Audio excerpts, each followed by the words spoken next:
ನಮಸ್ಕಾರ, ಕರ್ನಾಟಕ ನ್ಯೂಸ್ಗೆ ಸ್ವಾಗತ. ನಾನು ರಫೀಕ್ ಅಹಮದ್. ದಾವಣಗೆರೆ ಜಿಲ್ಲೆ ಜಗಳೂರು ತಾಲೂಕಿನ ತುಪ್ಪದಹಳ್ಳಿ ಪೂಜಾರಿ ಸಿದ್ದಪ್ಪರವರು ಬಿಜೆಪಿ ಪಕ್ಷದ ಮಂಡಲದ ಉಪಾಧ್ಯಕ್ಷ ಸ್ಥಾನಕ್ಕೆ ರಾಜೀನಾಮೆ ನೀಡಿದ ಹಿನ್ನೆಲೆಯಿಂದ ಜಗಳೂರು ವಿಧಾನಸಭಾ ಕ್ಷೇತ್ರದ ಮಾಜಿ ಶಾಸಕರಾದ HP ರಾಜೇಶ್ವರ ಅವರು ತುಪ್ಪದಹಳ್ಳಿ ಪೂಜಾರಿ ಸಿದ್ದಪ್ಪರವರ ನಿವಾಸಕ್ಕೆ ಭೇಟಿ ನೀಡಿದರು. ಬಿಜೆಪಿ ಪಕ್ಷದ ಮಂಡಲದ ಉಪಾಧ್ಯಕ್ಷ ಸ್ಥಾನಕ್ಕೆ ರಾಜೀನಾಮೆಯನ್ನು ಹಿಂಪಡೆಯುವಂತೆ ಮನವೊಲಿಸಿ ನಮ್ಮ ಮಾಧ್ಯಮದ ಮುಖಾಂತರ ಪಕ್ಷದಲ್ಲಿ ಪ್ರಾಮಾಣಿಕವಾಗಿ ಕೆಲಸ ಮಾಡೋಣ ಎಂದು ನಮ್ಮ ಮಾಧ್ಯಮದ ಮುಖಾಂತರ ತಿಳಿಸಿದರು. ಈ ಹಿಂದೆ ಭಾರತೀಯ ಜನತಾ ಪಕ್ಷದ ಜಗಳೂರು ಮಂಡಲದ ಉಪಾಧ್ಯಕ್ಷರಾಗಿ ಸೇವೆ ಸಲ್ಲಿಸಿದಂಥ BJP ಪಕ್ಷದ ಹಿರಿಯ ಮುಖಂಡರಾಗಿರ್ತಕ್ಕಂಥ ಪೂಜಾರಿ ಸಿದ್ದಪ್ಪನವರು ಅವರ ಒಂದು ಏನು ಮೊನ್ನೆ ನಡೆದಂಥ ಒಂದು ಘಟನೆಯಿಂದ ಸ್ವಲ್ಪ ಅಸಮಾಧಾನಗೊಂಡಿದ್ದಾರೆ.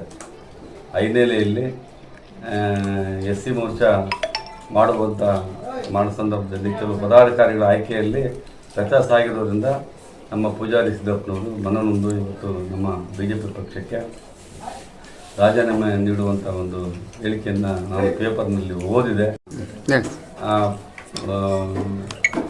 ಮಾಧ್ಯಮದಲ್ಲಿ ಬಂದಂಥ ಸುದ್ದಿ ನೋಡಿ ನನಗೆ ತುಂಬ ಬೇಸರ ಆಯಿತು. ಯಾಕಂದರೆ ಸಾಕಷ್ಟು BJP ಸಂಘಟನೆ ಮಾಡಿದಂಥವರು ಈ ಹಿಂದೆ ಈಗಲೂ ಮಾಡ್ತಕ್ಕಂಥ ಸಂದರ್ಭದಲ್ಲಿ ಒಂದು SC ಮೋರ್ಚಾ ಪದಾಧಿಕಾರಿಗಳ ಒಂದು ಆಯ್ಕೆಯಲ್ಲಿ ಸ್ವಲ್ಪ ವ್ಯತ್ಯಾಸ ಆಗಿದ್ದರಿಂದ ಅವರ ಸಲಹೆಯನ್ನು ಪರಿಗಣಿಸದೇ ಇರುವುದರಿಂದ ಅದು ನೋವಾಗಿ ಪತ್ರಿಕೆ ಹೇಳಿಕೆ ಕೊಟ್ಟಿರ್ತಕ್ಕಂಥದ್ದು ನಮಗೆಲ್ಲರೂ ನೋವಾಗಿದೆ. ಅದು ಆಗಬಾರ್ದು. ಅವರ ಹಿರಿತನ, ಅವರ ಸಂಘಟನೆ ಚತುರತೆಯನ್ನು ನಮ್ಮ ಪಕ್ಷ ಬಳಸ್ಕೋಬೇಕಾಗಿದೆ. ನಮ್ಮ ಕ್ಷೇತ್ರದಲ್ಲಿ ಅವರ ಸಮುದಾಯ ಸಾಕಷ್ಟು ಸಂಖ್ಯೆಯಿರುವುದರಿಂದ ನಮ್ಮ ಪಕ್ಷದಿಂದ ಸಮುದಾಯಕ್ಕೆ ನ್ಯಾಯ ಕೊಡ್ತಕ್ಕಂಥ ಕೆಲಸ ಇವತ್ತು ನಮ್ಮ ಪೂಜಾರಿ ಸಿದ್ದಪ್ಪನವರು ಮತ್ತು ಅವ್ರ ತಂಡ ಭಾಳಷ್ಟು ಸಕ್ರಿಯವಾಗಿ BJP ಪಕ್ಷದಲ್ಲಿ ಕೆಲಸ ಮಾಡ್ತಿದೆ. ಆ ಕಾರಣಕ್ಕೆ ನಾವು ಸಹ ಇವತ್ತು ಅವರ ತುಪ್ಪದಳ್ಳಿಯ ಅವರ ವಾಸ ಸ್ಥಳಕ್ಕೆ ಅವರ ಮನೆಗೆ ಬಂದು ಅವರನ್ನು ಮನವೊಲಿಸಿ ಇವತ್ತು ನಾವು ಮತ್ತೆ BJP ಪಕ್ಷಕ್ಕೆ ತರುವಂಥ ಕೆಲಸ ನಾನು ಜೊತೆಗೆ ನಮ್ಮೆಲ್ಲ ಹಿರಿಯರಿದ್ದಾರೆ. ನಾನು ಒಬ್ಬರೇ ಬಂದಿದ್ದೀನಿ ಇವತ್ತು. ನಮ್ಮೆಲ್ಲ ಹಿರಿಯರು ಮತ್ತು ಮಂಡಲದ ಅಧ್ಯಕ್ಷರಾದಿಯಾಗಿ ನಾವೆಲ್ಲರೂ ಅವರು ಜೊತೆಗೇ ಇದ್ದೇವೆ. ಜೊತೆಗೆ ನಮ್ಮ ಮಾಜಿ ಶಾಸಕರಾಗಿರ್ತಕ್ಕಂಥ ರಾಮಚಂದ್ರಪ್ಪನವರು ನನ್ನ ಜೊತೆಗಿದ್ದಾರೆ.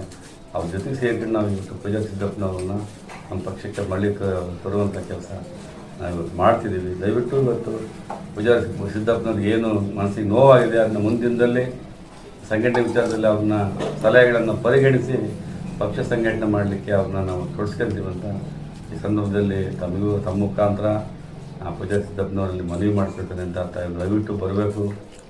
ತಮ್ಮೆಲ್ಲ ಸಹಪಾಠಿಗಳೊಂದಿಗೆ ತಮ್ಮ ಸಮುದಾಯದೆಲ್ಲ ಯುವಕರ ಜೊತೆಗೆ ಹಿರಿಯರ ಜೊತೆಗೆ ನಮ್ಮ ಪಕ್ಷದ ಸಂಘಟನೆಗೆ ತಾವೆಲ್ಲ ನಿಂತ್ಕೊಂಡು ನಮ್ಮ ಪಕ್ಷದ ಸಂಘಟನೆ ಮಾಡಿರಿ ಅಂತ ಈ ಸಂದರ್ಭದಲ್ಲಿ ಶ್ರೀಯುತ ಪೂಜಾರಿ ಸಿದ್ದಪ್ಪನವರಲ್ಲಿ ನಾನು ಒಂದು ಮನವಿ ಮಾಡ್ಕೊಳ್ತೇನೆ.